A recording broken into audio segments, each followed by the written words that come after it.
इस तरह का इस्लामी सवालों जवाब के लिए हमारे वीडियो को लाइक करें, चैनल को सब्सक्राइब करें, बेल आइकन बटन जरूर दबाएं। आपकी खिदमत में लेकर आए हैं। क़यामत के दिन सबसे पहले किस चीज का हिसाब होगा? दिबाचा।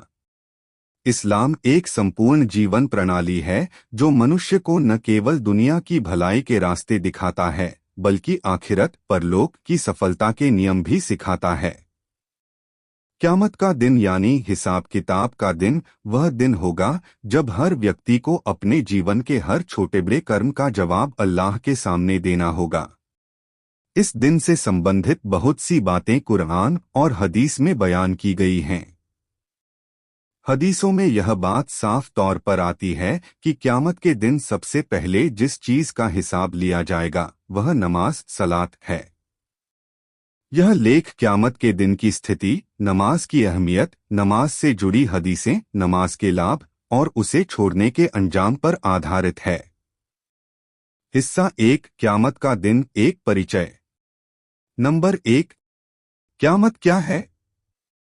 कुरान मजीद में कई स्थानों पर क़यामत का वर्णन हुआ है। यह वह दिन होगा जब पूरा ब्रह्मांड समाप्त हो जाएगा, इंसानों को दोबारा जीवित किया जाएगा और उन्हें उनके कर्मों के अनुसार जन्नत या जहन्नम दी जाएगी। नंबर 2, यह दिन क्यों लाया जाएगा? यह दिन इंसाफ के लिए लाया जाएगा ताकि हर इंसान को उसके कर्मों का सही फल मिल सके। अल्लाह सबसे बड़ा न्यायाधीश है और वही सही हिसाब करेगा। नंबर 3, कुरान और हदीस में क़यामत का जिक्र। सूरह अल-ज़िलज़ाल, सूरह अल-कारिया और सूरह अल-वाक़िया जैसी सूरतों में क़यामत की भयावहता और उसका महत्व स्पष्ट किया गया है। हिस्सा 2, सबसे पहला सवाल नमाज के बारे में। नंबर 1, हदीस से प्रमाण। हज़रत अबू हुरैरा रज़ी से रिवायत है कि रसूलुल्लाह ने फरमाया, क़यामत के दिन इंसान के आमाल में सबसे पहले नमाज का हिसाब होगा।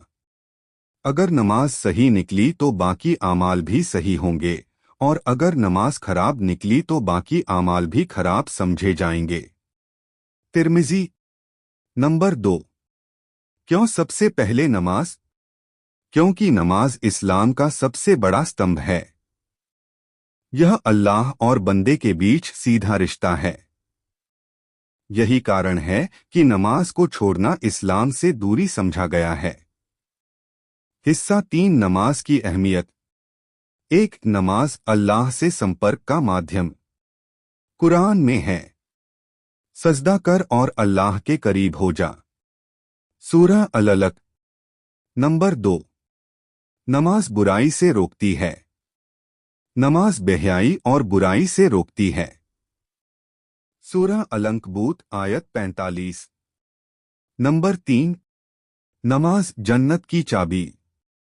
हज़रत अली रज़ी ने कहा, नमाज जन्नत की चाबी है और जो उसे छोड़ता है वह जन्नत से वंचित रह जाता है। हिस्सा 4, नमाज के लाभ। नंबर 1, आत्मिक लाभ। दिल को सुकून, मन की शांति, ईमान की ताजगी, अल्लाह की निकटता। नंबर 2, शारीरिक लाभ। शरीर की कसरत, सफाई और पवित्रता, नियमितता और अनुशासन। नंबर 3, सामाजिक लाभ।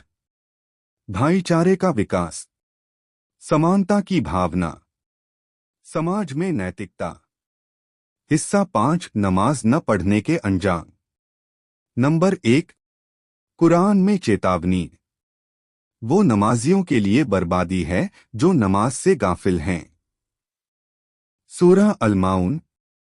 नंबर 2, जानबूझकर नमाज छोड़ने का गुनाह। रसूल ने कहा, जिसने जानबूझकर नमाज छोड़ी उसका इस्लाम से कोई वास्ता नहीं। नंबर 3, जहन्नम में जाने का कारण। कुरान में है कि जहन्नमी लोग कहेंगे, हमें नमाज न पढ़ने की वजह से जहन्नम में डाला गया। सूरह अल-मुदस्सिर। हिस्सा 6, नमाज की हिफाजत कैसे करें। नंबर 1, बच्चों को नमाज की आदत दिलाना। रसूल ने फरमाया, बच्चों को 7 साल की उम्र में नमाज का हुक्म दो और 10 साल में अगर न पढ़े तो हल्की मार भी दी जा सकती है। नंबर 2, समय पर नमाज पढ़ना। नमाज मुसलमानों पर समय पर फर्ज की गई है। सूरह अन-निसा। नंबर 3, जमात से नमाज की फजीलत। रसूल ने कहा, जमात के साथ नमाज अकेली नमाज से 27 गुना ज्यादा सवाब वाली है। हिस्सा 7, अन्य प्रश्न जिनका हिसाब होगा।